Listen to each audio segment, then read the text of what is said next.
started. Okay, Tassen 123 from, I think that's Norway. Let's start off with d4 then. Norway, yeah.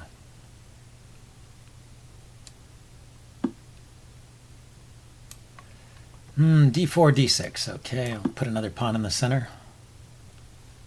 See what we get. This can transpose into a Pirc defense, or Neo-Philidor with knight to f6, and g6 would be a Pirc, and e5 would be the Neo-Philidor.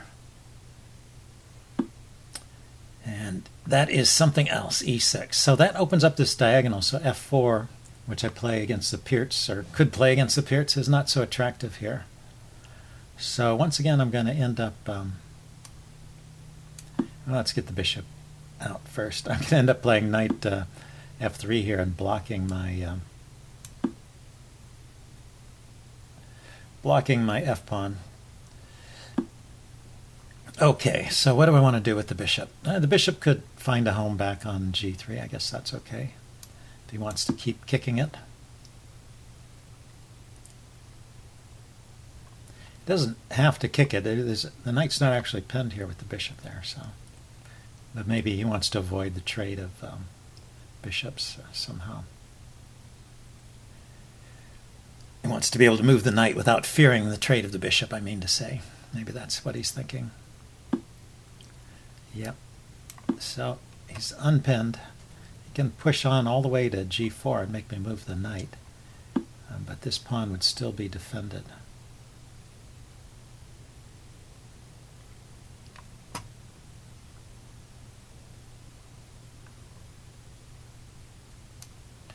Okay, let's first develop the bishop and then play e5 here.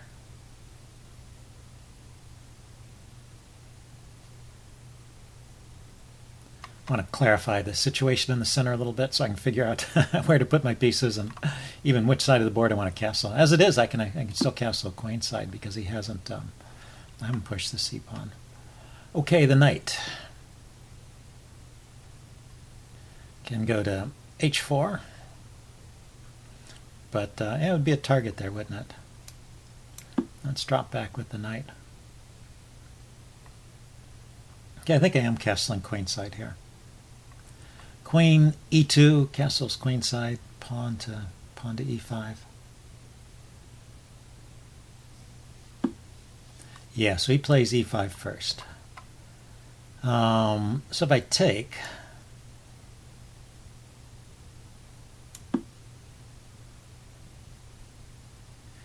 isn't that pawn undefended?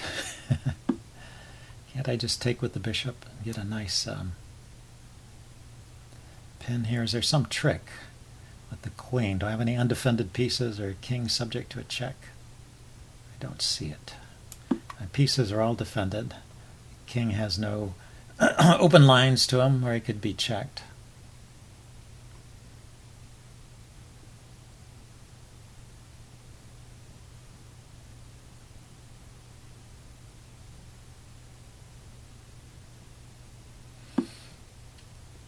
The only potential problem I see here is that my position seems a little congested. Sometimes pieces can get trapped over here. Like after queen d2, this bishop is running out of moves. But, well, I need to get the queen out of the way so I can castle. And there's no immediate problem with the bishop, but it's just maybe a long-term potential problem.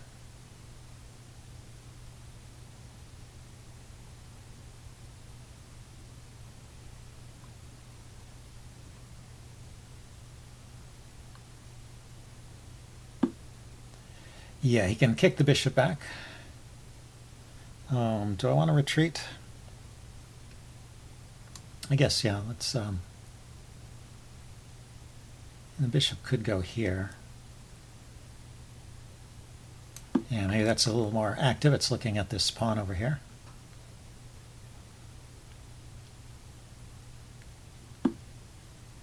Yeah, so he decides to trade that off. I don't mind that so much.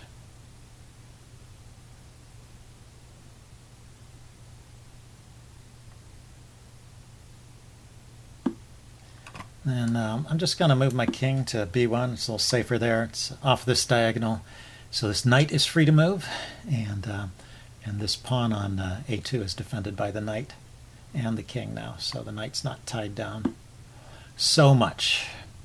Okay, so let's start opening some lines here. If I go all the way to f4, queen takes, rook over. The queen just retreats. I guess I don't get anything. If I go to f3, he doesn't have to take, but you know, I'm sort of threatening to take if he doesn't.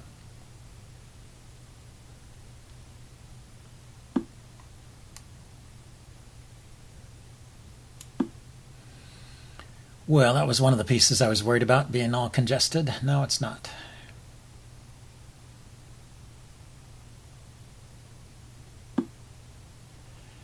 Okay, that hits the queen. Let's go back here.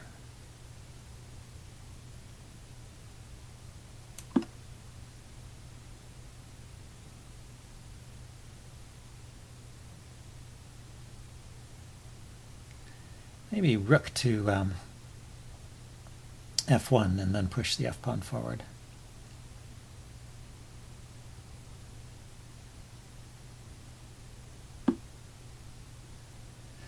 So if I take, he's going to take back with the bishop and skewer along this diagonal, so that's not very fortunate.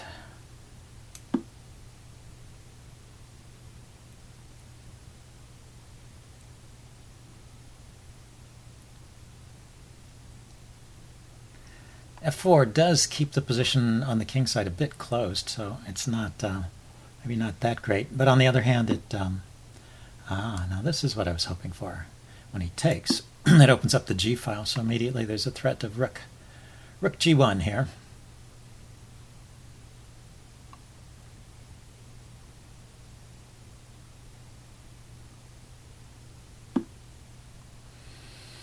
I'm going to play rook g1 anyway, I think. Seems like a good idea. And then queen g2 threatens mate on g7. He can't even play rook g8, right? So we'll see if he can cover it. Actually, I don't see a defense. That was quick, but I don't see a defense here. The queen has no square it can go to that blocks that file. Bishop likewise. I mean, he has to give up a piece. He could block with bishop to g4.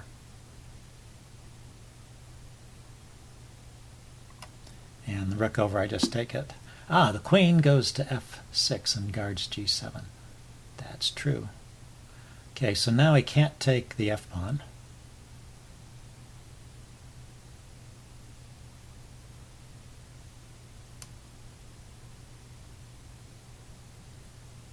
So I can just push this forward.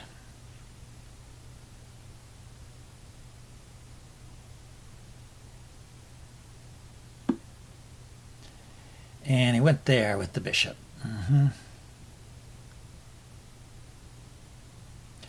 That does block the diagonal, doesn't it? Okay, so let's defend the f-pawn, and my queen is defending the knight. And hope this isn't too shaky here. Shaky, shaky, shaky. This should still be good for me somehow because his pieces are not all playing. The knight's still here and the rook's still there. Okay, so he's finally getting that in. So what's the move here that will force things? Let's force this file back open.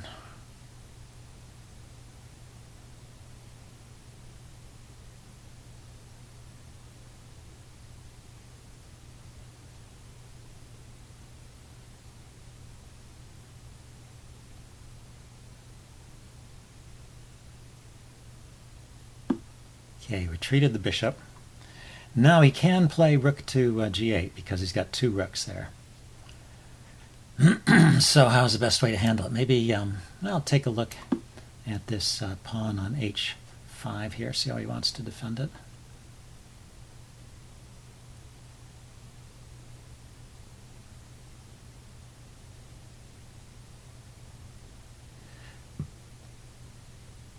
Giving up the knight, but I think if I take here, isn't that pretty fatal?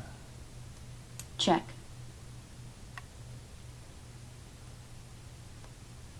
king has no moves, and only the queen can interpose, and that only lasts for a minute. So, hey, I may have gotten a win here. Good to get one in after a couple of disheartening losses.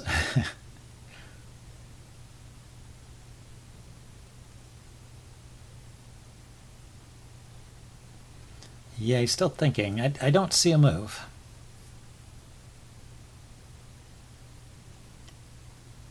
The king has no moves. The rooks are far away, and knight. Rooks and knight are nowhere near being able to interpose. The bishop can't interpose just because of where it's located.